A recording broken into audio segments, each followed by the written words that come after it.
I just made these adorable DIY big head cutouts for less than $3 a piece in under 20 minutes, and I'm gonna show you how to do it.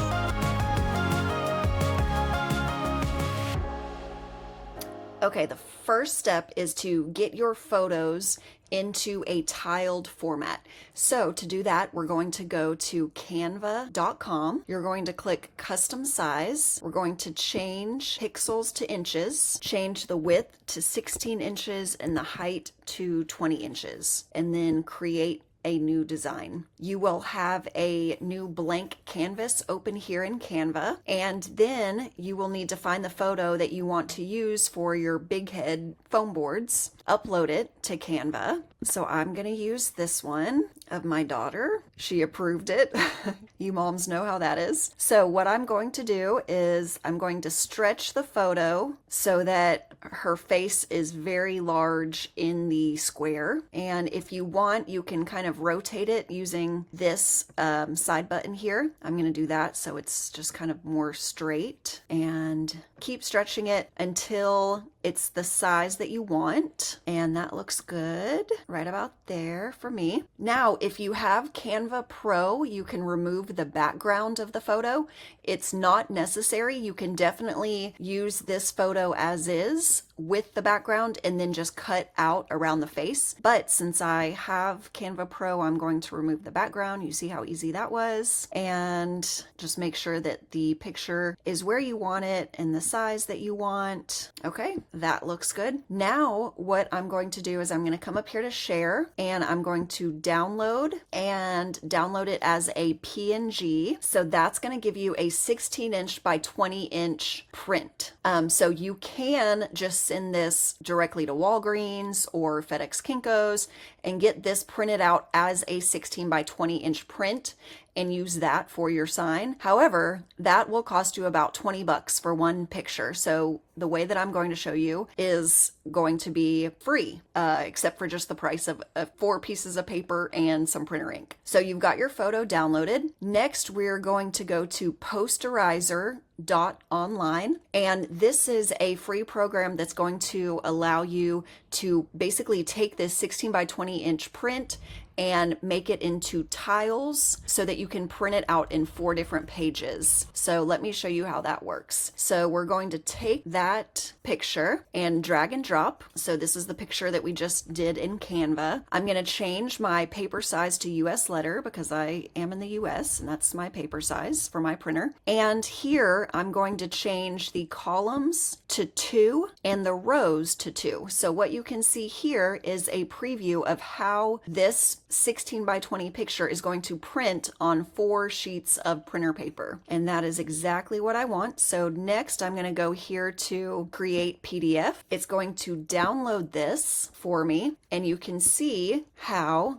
I can now print this out. So it looks like it gave me an extra page. That's fine. So I'm going to go to print. I'm going to make sure that my page scale is set to default. Now, obviously, if you want to print this in black and white, you surely can. I would like mine to be color, so I'm going to change it to color. I'm going to make sure that I have good paper in my printer, and I am going to press print. So once you have your photo printed out on 4 separate pieces of paper, you will also need a painter's stick. You can get these from Home Depot. A lot of times they will give them away for free with purchase of paint, or you can also buy them. They're very inexpensive. You'll need a glue stick, a razor blade, or you could also use an X-Acto knife or a good pair of kitchen scissors, and a paper trimmer, or you can also cut out the white lines with a pair of scissors. And then this is a 20-inch by 30-inch piece of foam board that I found at Dollar Tree, and this is how we put it together. So you'll notice when you print out your photos that they have this white border along each side. Obviously, you don't want to put them together like this, so we're going to have to trim one side of that border. What I like to do is start with the bottom right photo and keep the white space on that one. And then on this one, I'm gonna just trim one side right here because that's gonna go on that side. So let me do that first. And starting with that bottom right picture, gonna glue all over the back side. Make sure to get all of the edges really good.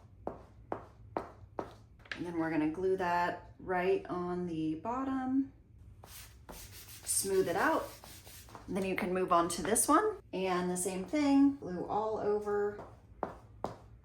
And on this part, just do your very best to get it lined up perfectly with the other photo, and then smooth that seam down as best as you can.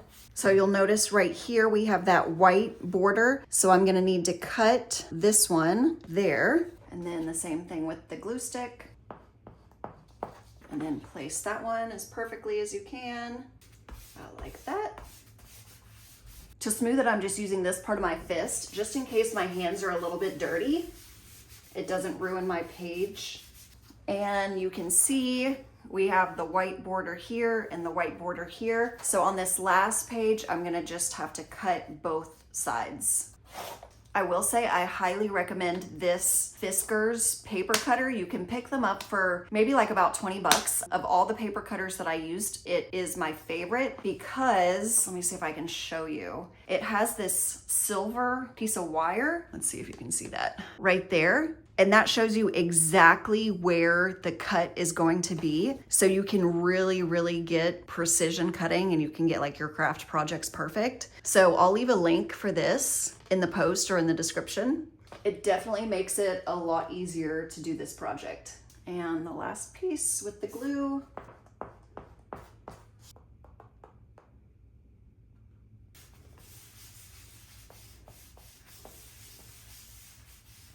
And so far that's what it looks like. So the next step is to cut out the picture. Make sure that you have some sort of thick like piece of cardboard or something like that that you can use to cut out so you don't damage your floors underneath. And the easiest way that I've found to do this is with a razor blade. Just you have to be super careful because the foam board is thick. Just start in one area and just, it's kind of like a sawing motion. When you get to the seams of your picture, you really have to be careful that you don't accidentally rip the page. And because this is kind of like a funky shape, I'm just gonna cut down here to shape it how I want it. And then after you're done, it should just pop right out. And the last step is to just flip it over, take your paint mixer stick, make sure the printing on the stick is facing the back, and you're just going to put about 4 to 5 pieces of packing tape across the back to hold it in place really well. And that's it. So simple, right? These fun cutouts are perfect for graduations, birthday parties, your kids' sporting events. I'm actually taking these to my daughter's game tonight because it's 8th grade night. So these will be the perfect things to hold up in the stands. She'll love them. Hope you guys love this project. Make sure you subscribe, give this video a thumbs up, share it with your friends. See you next time.